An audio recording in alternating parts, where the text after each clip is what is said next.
thinking about it in terms of parenting, uh, if you're to put a word on it to come to the type of what is parenting, what is it asking of me? I think that's perhaps the best way. And the first is recognizing the first 6 years are really is that you as the adult are really the model. So children learn by imitation, and you need to be a model, not only just by what you do, but inwardly who you Yeah. are. So it's Yeah. not What so. how you, what is your state of being?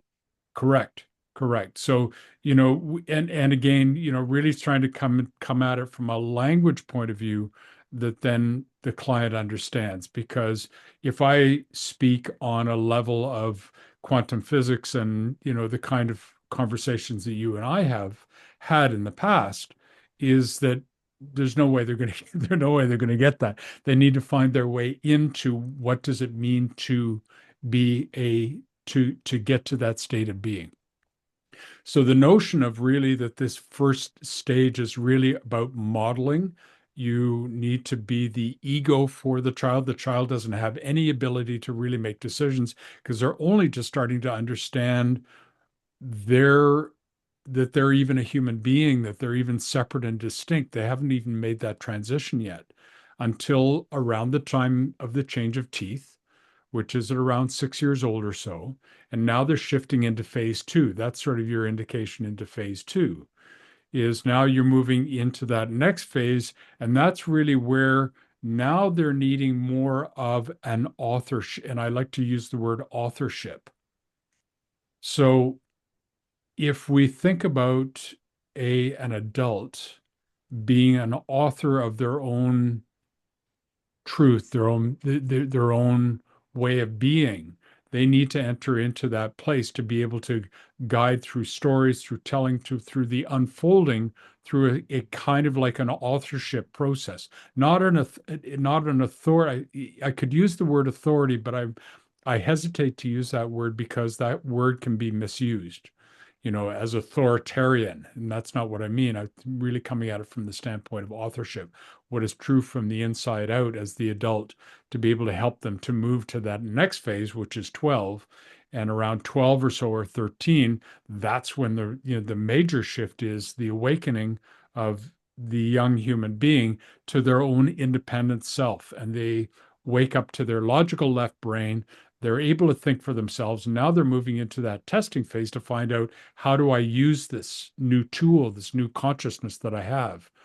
So the way I characterize how it is that what we need to do with children or with young people of that age, I don't like to call them children because they don't like to be called children, right? I like to be, young people or teenagers or something like that. Is really the role. Our role at that point is mentorship. We're mentoring them into the world, right? So the idea that I had when I spent those years as a high school teacher, it was almost my gesture was that I had my arm around the metaphorical picture I had within my own mind of them, is I had my arm around the youngster and going, "Hey, look at this. Now look at this and have a look over here and check this out. And what do you think about this? And what do you think about that?" Right? So the whole thing then was a dialogue, to help them to build that faculty of discernment and thinking for themselves, as opposed, Exploration. yeah, yes, Exploration. as opposed to being sort of the teacher and you have to do what I say and whatnot, which is of course what our education system is all about, right? Is fitting into a box and writing an exam so you can pass and get into university or college or whatever it is, or move into your next phase of, being a servant of society. Hmm. So anyway, that was Interesting. just, yeah, it was just interesting that you said that. So I've sort of come to this, and so for me, when I'm moving into program design and program specialization for parents, I need to look at it in terms of those three phases because they're asking for a different style of parenting for each one of those phases. It's because Uh, something is being asked differently.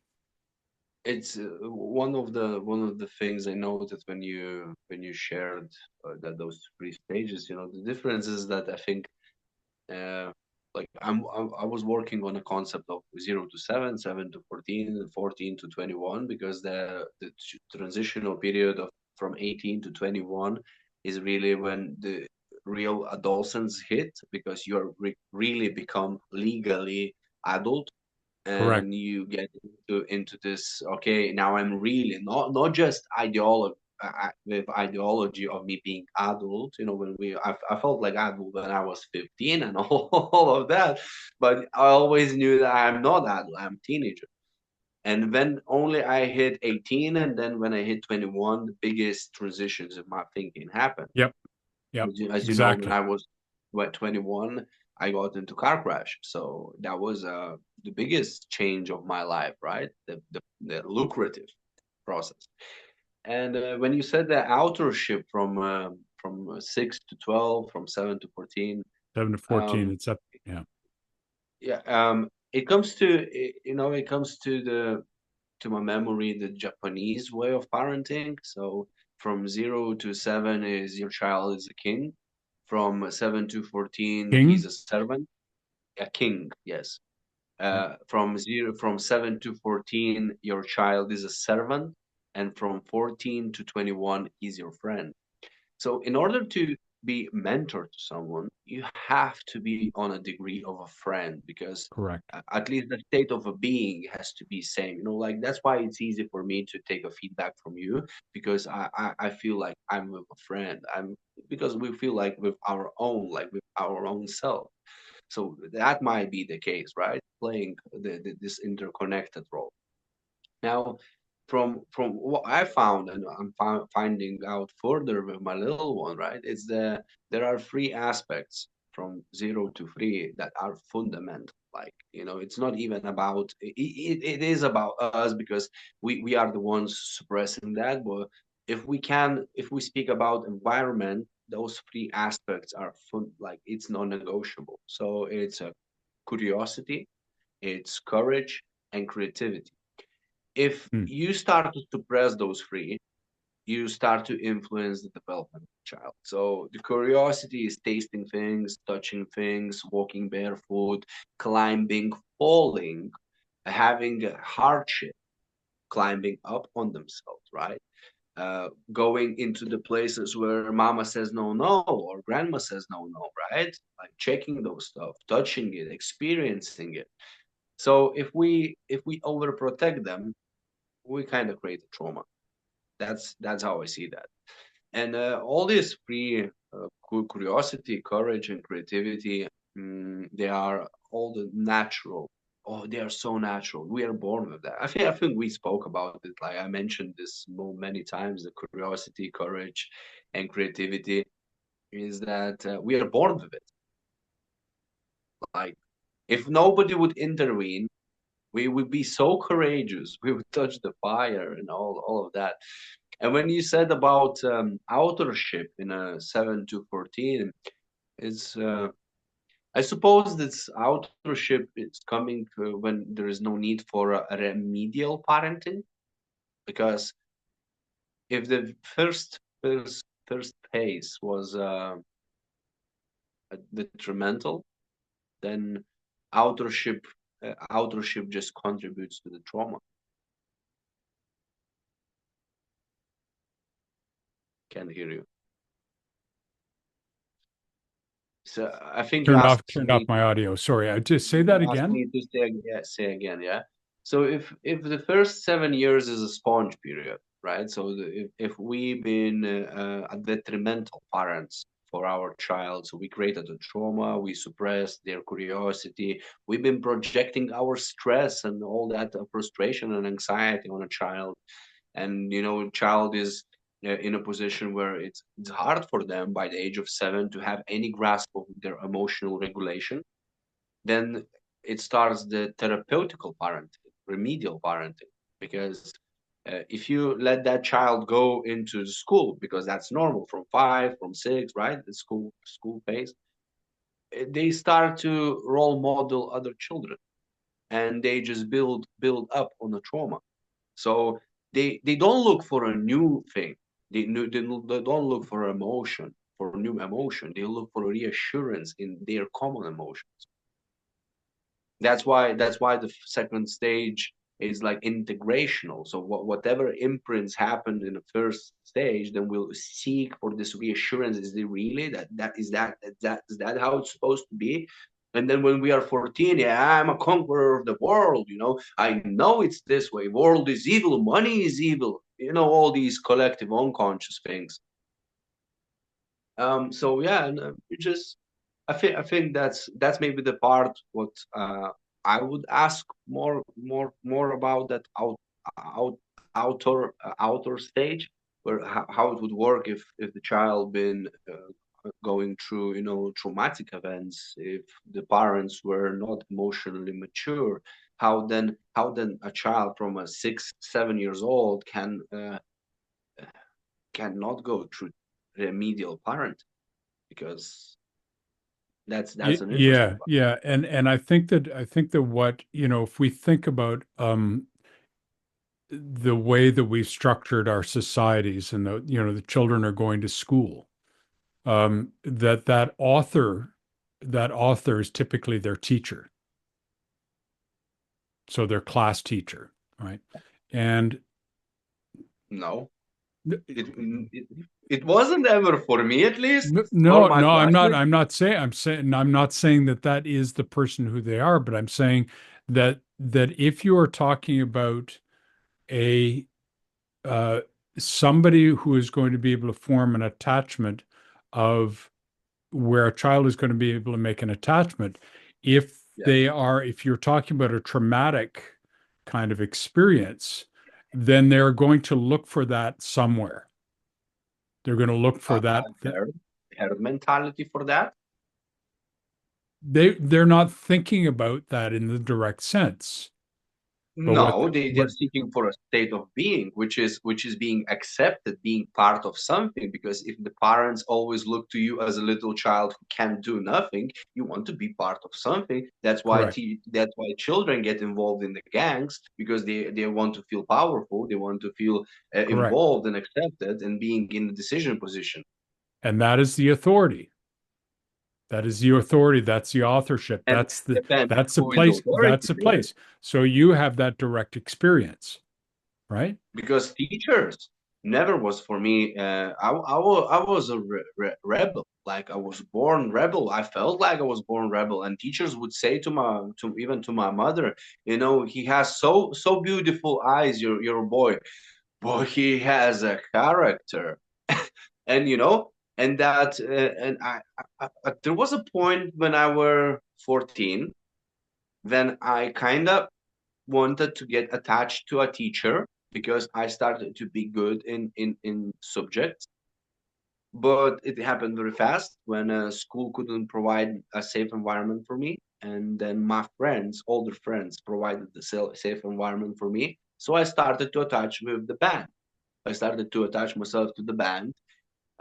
What the teachers never was. It was for our, like, the geeks, the children who were studying things, who were sitting in the front lines. The teacher were, a sign of an idol, of a recognition and endorsement.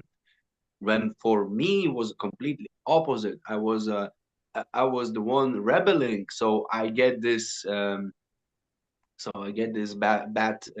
bad feedback from them, right? Some sort of a, yeah, that's interesting. Hmm. Hmm. Um, yeah, and I think that one of the things that what we if we imagine that to be a human being at this point in this massive transition that we are in at the moment,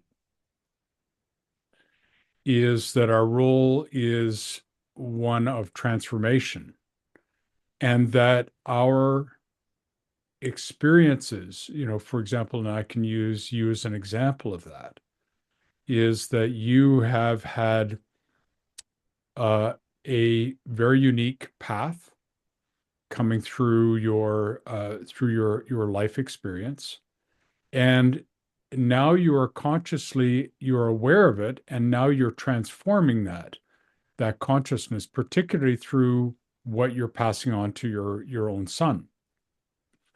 But everything that your life is and life was is a process that is preparing you for that process of transformation that you're able to achieve.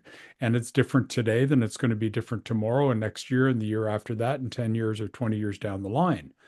So it's all part of if I was to say a quantum design, I don't want to sort of misuse that word either, but it's all about the piece where each one of us is being moved into this uh, sort of way of being that is going to lead us to our best future in terms of that transformation that's always aligning with what we're meant to be doing. Even though we may not be conscious of that, even though we may have to go through difficult experiences, it's always that that way of sort of like pushing a little bit from this side, a little bit from this side, or if you go back or you turn around and go in the other direction, it's going to help you put you back on track in a certain way. It's you said quantum design, and I was doing some work on a topic of manifestation. What is that? Like how it looks like, how the science of it works, and I was clarifying that for myself. You know, what is the process like? How we attract things, how we become. And one of the things that I really deeply realized that there is a charge, like there is a tension, kind of. If I will choose the right word, tension, yeah, charge between who we were, what we are, and what we're becoming. And nothing is still in a quantum field. Like it's everything is in constant motion, and you know that's obvious, right? There's always something happening. So, and the charge is diverted by if we are conscious, like you said, I am conscious of my upbringing, of the nurture. I am pretty conscious of nature because there are definitely things that coming through a nature. So that's a collective unconscious that I'm talking about in the seven layers of consciousness that I'm working with. Is the part where our generational imprints come in. So the grandparents, grandparents, all the cultural side of it, how it influenced them, the states of being they've been in during pregnancies, during early development. So and that's coming to us as an age, and it's decently uncomfortable to kind of rewire your nature because it's so deeply inborn in us that this past charge is more often more powerful for people than the present. What charge did you say? The past, the past charge. Okay. So the association in the now unconsciously is with the past instead of what is happening right now and what I genuinely want and why I want it. So people project pain, they project suffering because culturally we've been programmed to change during major life events. We've been programmed to change only when life hits you, when you kneel down and all that. But we can look to people who are highly advanced in self mastery that that they are making those major and lucrative changes every single day on an internal level because one realization, one tweak, one tiny tweak can change your state of being and a course of your perspective in specific field, like in a split microsecond. Yep. True. And I think that I think the place where we really get stuck, and this is part of the process of how we are from a biological point of view, and the kind of conditioning that we that almost it gets wired or embedded in a bodily state is that it becomes really the step one for me is to become conscious of your thinking, because your thinking and your emotions that get triggered by various events, because that feeds back directly into your body and you respond through the layers of that transition. And where does that come from? This has been one of my explorations that I've really been working at. Is number one is, first of all, okay, well, if I want to think differently, then how am I going to do that? Because if in effect my thinking was installed when I was a child, it's my platform, right? That's the stuff I got from mom and dad and all the intergenerational, stuff that you've just mentioned. So the way to be able to understand that is to understand that what's behind that, particularly when I am not in a healthy state of mind, right? Is that um, is that these are my beliefs. So my belief systems are then informing me of what my thinking is. And if my thinking is out of alignment with what I want to be or who I want to be, then it's going to tell me through the channel of stress, the experience of stress, because that's my nervous system switching on and repeating those patterns because they've been wired in there. Whereas if I take the other aspect of my nervous system, which is the relaxation and the field that allows me to enter into the now, then I'm able to enter into a dialogue with the quantum field by because I'm not being in the stress modality or the stress mode. What am I doing? I'm referring to what's happened in the past as a projection of what's going to go into the future. Interesting. David, um, if I may, I would like to contribute to what you said. Hmm. It's like when you said that the fundamental moment is for our change is becoming conscious of our thinking and feelings after all, right? I made a video today, and the topic was how to begin your own reinvention journey. And I came to the point where, like, okay, so where does it really start? And when you mentioned stress and quantum field and all the thing that we need to become conscious of our thinking, I would say that for me, like everyone goes along their own path, right? What is for what they are ready. But for my understanding is that it is the detachment from thinking and emotions creates a soil where you can do transformations and all these shifts stress free, because stress isn't an indicator of for change, it's an indicator of not accepting things. Yeah. Same.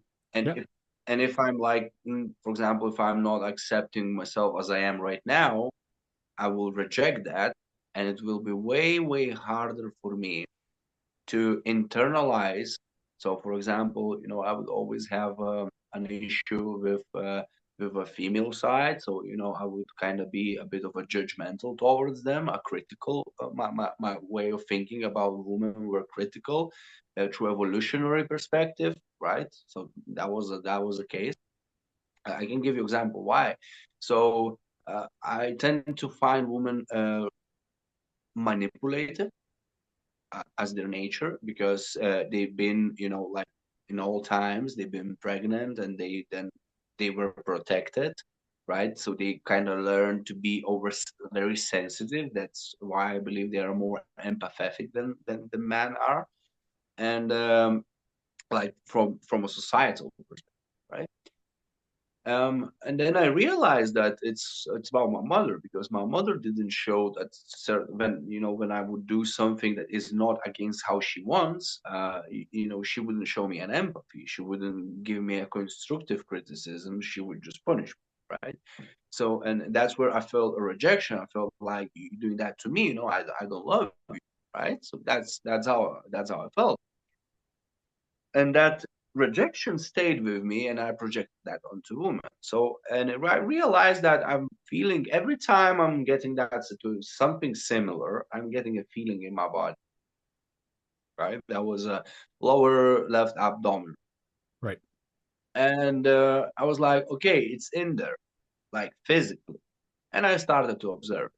So if I would reject that feeling, I couldn't sense it in my body in the first row. Then if I wouldn't repeat the acceptance of the feeling that, okay, that's how I feel, that's the way the thinking is, right? It's happening. It's not who I am. It's just the process around me. That's how the filters work. Then I started to observe the feeling without any want of it disappearing or changing or anything. Just observe, and I started to notice the fountain, fountain of knowledge, of memories, just resurfacing out and coming to a point where, like, I'm having this bubble of information about this specific case that were Mm, contributing mm, to many other, like, interconnected spaces that are connected in the sense of a bits of information, right? So, for example, I'll give you a specific example that's in relation with female side. So I've been in a conversation where there was a lot of determinism on how a man should be and a woman should be, and I came into conversation and I said, like, okay, look, I have no problem with me being a man, right? The biologically I am the man. That's simple. That's simple as it is, right? That's how I feel. That's how I operate. Now, I don't have a problem with my wife having a career, with my wife being strong. I have no issue with that, right? If she can tell me, honey, I think you're doing bullshit. That's a strong will. And some men would say, oh, that's masculine.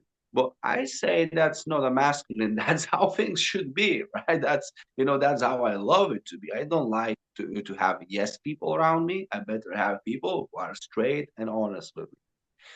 So, and I realized that that belief of evolutionary woman side of manipulation was influencing kind of a manipulation aspect in men, right? So it's all interconnected, and that sense of that feeling allowed me to build that spherical view where it's this seed in the middle of that thinking, of that thought, of that belief, and then it's starts to grow in information like a mind map, where I'm like, okay, that's what it is, that's what it is, that's what it does, that's how it will end up if I will not change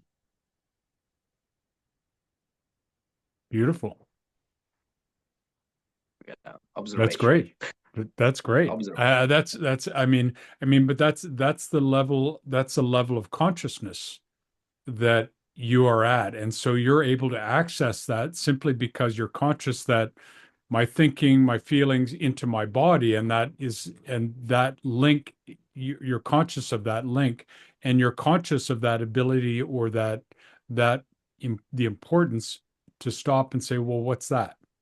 Right? What's that in relation to the stress or my attitudes, in relation to my thinking and my emotions, that's showing up down there in my abdomen? And then you start to It's explore that, or about pattern. you be with that, and then up pops this other stuff, and you're kind of going, okay, I see this mind map of stuff that is actually telling me a story about what I'm carrying, right? And then from there, then of course you're able to now be, as you're able to bring that up to the surface, you're able to see it, and then you're able to transform it. Hmm. When you Saying said and say about and pattern. you saying, well, wait a second. So that story that you have, that you've been carrying about women being manipulative, is that true? To a distinct nature. of the statement. So, uh, the physical differences between like testosterone, between man and woman, creates a need for a kind of a compensation. So they become more emotionally intelligent along the way, because we are culturally, men are more suppressed emotionally, so we are trained to dim our emotions, to not get into that, and we are very rational. So everything is precisely from intellectual side of the facts and etc. And we're not leaning towards much of the emotions, like an old society. I mean, yeah, and uh, and that old model of society is where it originates from. That's why I mean, to a distinct place of that nature, right? So even a man, if he is growing up around girls, he will have this more manipulative nature. That's my thesis on that. That if he will grow up around women who are developing that evolutionary segment, he will have more of a emotionally manipulated nature, because it's just a compensation from a Mm. physical side and from a cultural suppression, because there is a lot of cultural suppression towards women, and we in all this genderism, all that stuff is been happening for years, right? Yeah. So yeah, so that's all I'm addressing. One of the things, David, you mentioned that the parents having stress of how, yeah, you said that one of the biggest challenges you identify, that the parents are having stress on how to raise the children into and let them go into the future. So I came to the point where, as I mentioned, I've been doing a bit of work with teenager parents.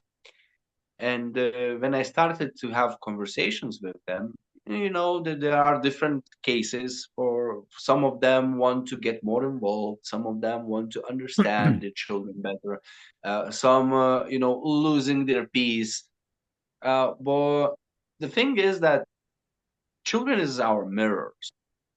So if we don't see our own work on them, like, Everything is our mirrors. uh, yeah, yeah, the children is Children, is like children especially. deep, like deep. You cannot lie, because they don't understand thoughts. For example, if I will say to my colleague a negative criticism, now he's being trained on NLP, so he cannot play, frame, and make a positive statement out of it and all of that. But if I would say some negative criticism to something, someone else who are not trained on that, they could get offended, right? So they don't feel that I'm just role playing with them. They will not tap into my emotions, because they are not on that conscious level. I would say, yeah. Correct. Correct. So they will respond to the imitation of it, and they will take it as personal as possible. Now, with children, it's different. Of You course. don't need to say, they feel. They don't have a thinking. They have a reflection of the feeling. So you can try to be the best parent possible. You can read all the books, but if you internally feel guilty, unworthy, you don't accept your child, and you constantly try to kind of change it, do that, do this way, don't do this, don't do that. uh, it's just, you can see that you're a best parent, but your child will feel that they are not accepted. So Correct. I, And I and and and part of that really is that if you think about it, and this is pertinent to the stage of development that um, your boy is in now, is that what he's starting to do is he's starting to acquire language, Mhm. right? So now he's starting to, and you start to notice that they start to identify things, right? They start Yeah. to say cup, and they start to say water, or they start to say table and chair or car or whatever it is, right? So they identify specifically through it's more of an object kind of naming process that they start with, right? Mhm. So they start by naming, right? And already through that process, they're developing a sense around that, right? A car makes me happy. Water is warm or cold, and I have an experience of that, and I start to onboard my sense of that feeling, and that feeling then transforms into a meaning. As we start to move forward in our ability to use language, then what happens is that we now start to attach meaning to events and things that, because we don't have the maturity to understand at that age, the discernment to understand what was really meant. So it might be, like you say, a parent that's saying, look, you're doing that this way, but here, do it this way because this is the right way. So the parent, with all good intention, is trying to show the child the way to do this. But the child is not exploring, like you say, with the courage and the courage and the creativity piece and the curiosity piece to work it out, right? And where the parent is saying, do you want some help with that? Right? But if they're coming in and saying, you need to do it this way, the child goes, oh, I'm doing it wrong. Hmm. Dad is telling me that I'm wrong. I've done something wrong. And they onboard that as a meaning, and that becomes a belief. That belief then translates into thinking. And that's the biggest piece where that that for me is about how to become the kind of parent that you want to be. Is you have to recognize what are the pieces that are in you, right? That are your limiting beliefs, the stuff that you're bringing to the table in your parenting, your parenting style. And how do you actually then transform that so that that is, oh, okay, I'm going to transform that to be something in how I'm going to bring something new to my own child, my own parenting style. But without Hmm. that, you're destined to repeat the same mistakes or just to grab on strategies or sort of fall back on stuff that you learned from your parents. And you know what you find? You find that it actually doesn't really work. It doesn't, at least it's not sustainable. Yeah, yeah, and one thing is that parents really need to understand this. What we're really talking about. I will be pleased if you will share this recording with.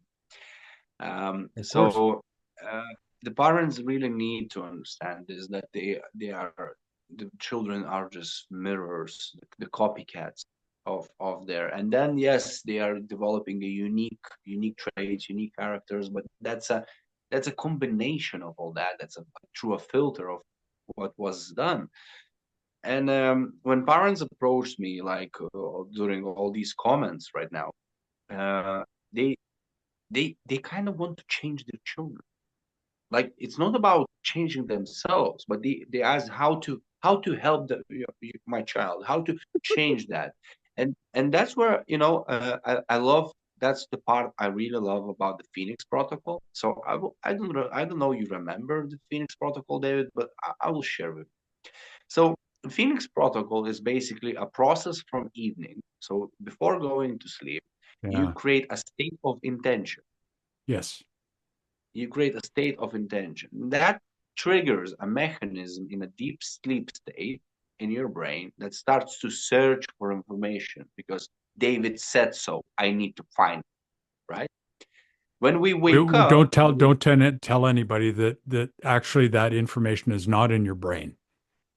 Okay. It's actually oh, in the field and you're actually accessing it, right? So I mean, so that's you where can that's where David. you start by saying, okay, yeah, it's in your brain. It's okay. This Yeah, is okay. let's start slow. Let's start slow because if we start talking Exactly. about Yeah, yeah, yeah, unified yeah. field of consciousness, it's so. and uh, and then that information is accessed, and when we wake up there is a philosophy from Vedic, from Advaita Vedanta, to capture your first breath. And that capture of the first breath, what I found is most of the people who are getting this sense of a first breath. What do I mean? Like catching the moment when you're entering the body. It mostly always comes with internal gratitude. Like it's like a system, like an order of the nature. When you capture this first moment, it's naturally coming with a gratitude. It's like engraved in that. So that's what I'm noticing, right? And that activates. So And in your experience, is that is that a common theme, or yes, it's a pattern. do people have another do Uh, people have ex- other experiences of ex- what they experience in that first breath? Expression of it goes in different ways, but the fundamental state of it is a gratitude. So it comes to, if you question that experience that they're expressing, it goes down to the gratitude always. Okay. So Gratitude. so Okay. what I'm expressing is that the state of being that they are waking up in is gratitude, and then the filter gets involved. Can I can I your sound is breaking up slightly. I want to be clear. You said gratitude. Yes, Yes. Okay. gratitude.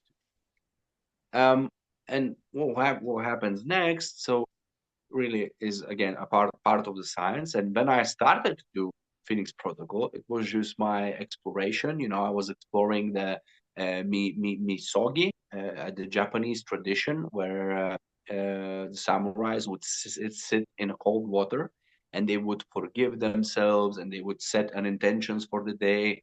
And I was like, what is so important about that? You know, I was looking for it.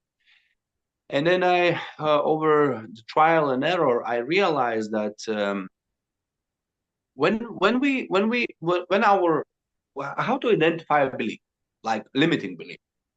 Tell yourself to do something that requires courage. Dare to do something, and then listen.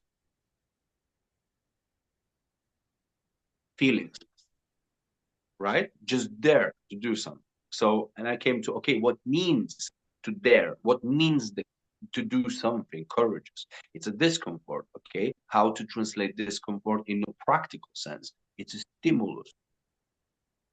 So if stimulus can be, we can have a challenging situation where I disagree with some of your theory, and you might feel discomfort because you need to protect that theory or something like that can be to somebody, right? For someone that can be exercised, for someone that can be just simple constructive conversation, that can be a criticism, a positive one, a feedback, right? Yep. A correction, in different ways, but it fundamentally it's a stimulus. So I was like, okay, so what my body needs when it wakes up, right? Motion. So first of all, it's a breath. So I becoming conscious of my breathing.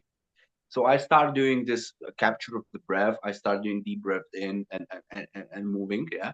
So I'm activating my respiratory system and I'm connecting my body, mind, and my breathing consciously. So I breathe consciously, not on automated, not on an automated mode. I jumped from bed. I'm just running. So I activate all the natural systems, and then I go for endorphins. I go for dopamine. I'm going for a regulation of cortisol. I go training, but I don't go just normal training, like doing push-ups, pumping the muscle. No, I'm going the dynamic.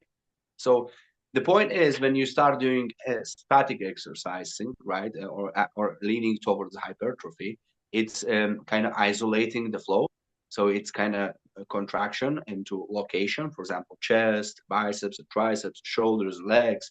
So the energy loves circulation, motion, right? So when you do dynamic exercises and you push your endurance, your breathing goes up. You need to become we want it or not, you need to become aware of your breathing consciously further on. And during all that time, you start having thoughts and emotions. And my first realization when I crafted this method was like, okay, so if I can become aware of these thoughts, like if I can capture them, these thoughts and emotions during the time I'm doing the practice, and do something about them during stimulus. That's what the Japanese did. They basically they identify for what they need to forgive themselves, and then they forgive, and then they set intention. So it's a transformation, a polarity, right, from negative charge to positive charge, and coming back to the neutral point. And I was like, okay, so how to do it? So I created this kind of, a bubble of questions that helps to kind of take the thought. You have thought, you don't have any self mastery tools, but you have questions. Everyone can ask these questions, right? So, and during stimulus, these emotions and thoughts, they emerge, and you don't skip them, you don't push them, you don't ignore them. You start asking questions: where it's coming from, what it's creating in my life, how it stops me from being a best version of myself, because we set intention before going to sleep. Like, I want to become peaceful, right? So how this thought, how this emotion stops me from being peaceful. So they start building this knowledge, and during stimulus, if they implement it again and again and again, what they do, they build internal habits.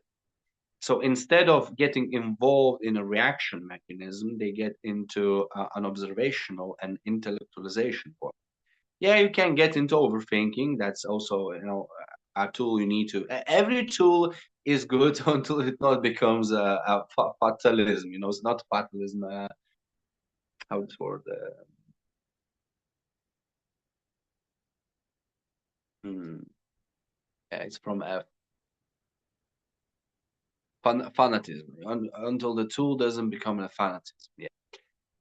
And yes, and it stops them from getting involved in the stress if they do this internalization, and if they ask those questions again and again, and they practice acceptance, forgiveness, and gratitude as a consequence, and during the process, and as a consequence after the realizations happen. People show incredible results in 7 days. Like, it's really, really deep. And I started to build case studies that in deep. Like, I have five nicely in PDF, and I have seven more in Google Docs, and some more in messages. And that's really beautiful. That's really beautiful. And the parents, what I mentioned, right? There is no quick fix for that. It's just internalization. If they turn into them in towards themselves, they can do it. If they want to change their children, then it's a bit different. The children will change when we change ourselves. Yeah. Simple. It's just that's the law. You can't Yeah. do that.